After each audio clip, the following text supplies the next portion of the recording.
kind of leads nicely because we're talking about food, a sensory diet. So what is a sensory diet?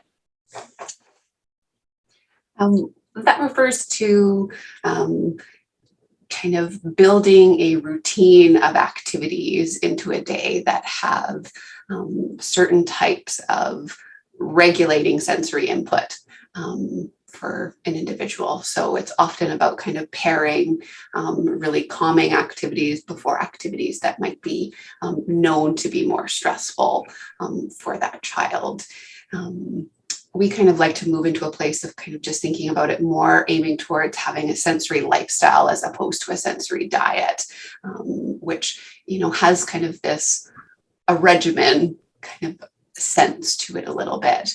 But I think of it as kind of just deepening our understanding of, you know, our individual differences, of this child's individual differences, you know, what types of sensory information are really fatiguing and overwhelming for this child, so that we start remembering, hey, this is a day that's had a whole heck of a lot of that already.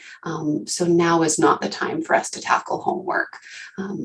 You know, or just recognizing what are those activities that are energizing, regulating, and can we make sure that we really purposefully make sure that we have those activities as regular, dependable anchors in a daily routine.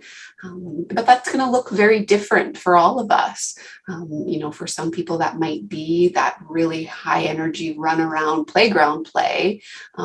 For others, no, it's actually some quiet by myself time where I can just hang out in my room and wrap up in my cozies in my bed.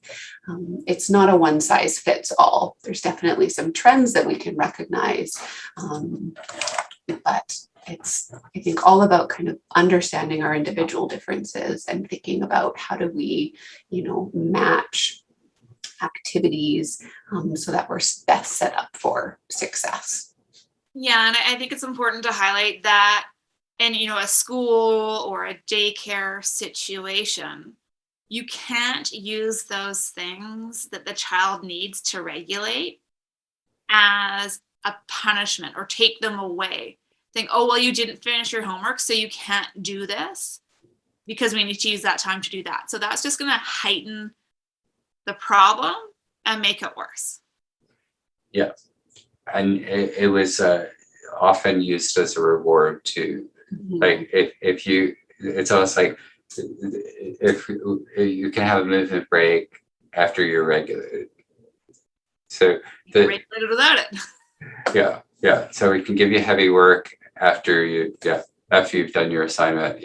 And I'm just like, well, just humor me. If you find something that's really fast for them to do and effective, will they go back and complete the work? And does that take you less time than standing over them trying to get them to do that? I learned how to do a sensory diet back in the day, and it was really regimented. It was like you're looking at your calendar for the day with hours, and the parent would write in what they did at different times and what the challenges were, which in some ways like was too much of a thing to expect from the parents as well, because you're totally reorganizing your day rather than just like picking one part of the day and what's the most challenging thing for you right now. Let's see how that is effective, because it also like it's a sensory lifestyle, but it's also helping teach the parent or the teacher how to be a sensory coach, like, you know, rather than, you know, somebody who's getting them to follow the regimen. So how do you, and so the coach would notice that this has been effective with a child who has this pattern. Let me try it with this other kid. Or this was really working for you, so I know these things are effective, so let me try something else that gives you the same kind of input when we're doing this other task or lesson. Right. And I think it's really important for parents, educators, people working with this individual to learn their tells, because if you're observant enough, you can pick up on those little signs that the kid's telling you, or that the individual is telling you that they're reaching their limit and they need that break. And instead of pushing them past that limit, getting them so they flip their lid, which is Dan Siegel's way of saying it, or they're dysregulated and they can't control themselves and they can't come down and they need something to do that. Instead, catch them before they fall, right? Say, look, I see that we're, reaching your limit. So let's take 5 minutes and go outside and do this if that's what they need, or, take 10 minutes, go to the water fountain, whatever, and keep them from failing. And realizing that everything doesn't have to be so fixed. Like, you don't have to do this writing activity from 9:30 until 10 o'clock. And that's extremely firm on the time. So we can take 5 minutes here and add 5 minutes to the end, just so it'll work. Yeah. And just making it a little bit better. And that, I think the other thing that to think about with these things is that it takes 90 days for an adult's brain to start to rewire. I mean, it takes a little bit less time for a child, but you have to give it a few weeks or even 6 weeks if we're going to give 90 days to an adult to make those kind of neurological changes. We should give the kid at least 5 or 6 weeks. So it doesn't mean that it's failed because it's not giving you as much of an effect as you want it to the first week.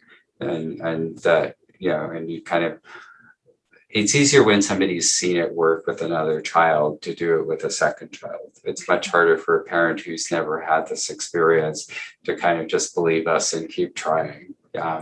But usually at least one part of it gets better, and then they're looking for something else and another thing that they might try. Yeah. I think, the goal is about, creating an experience of calm, of neurological calm and readiness for learning.